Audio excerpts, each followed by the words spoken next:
To attach fold over elastic using a cover stitch, you'll need a binding attachment.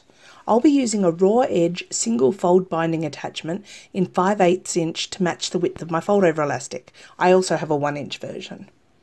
I bought this one online, and while it doesn't actually fit my dookie, I just stick it on with blue tack and I haven't had any issues with that. To thread the elastic through the binder, you'll find tweezers to be a big help. Pull it right through to the needles, making sure it's good and straight.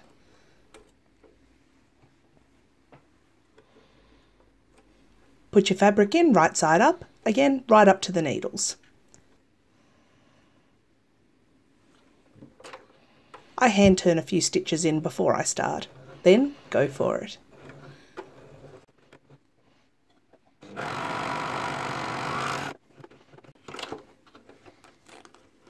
Cover stitching fold over elastic is so fast, and once you get the hang of it, you'll never look back.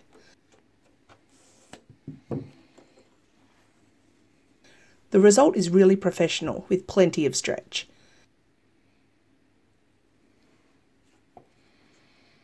You can use a contrast thread for effect or a matching thread for a beautiful clean finish.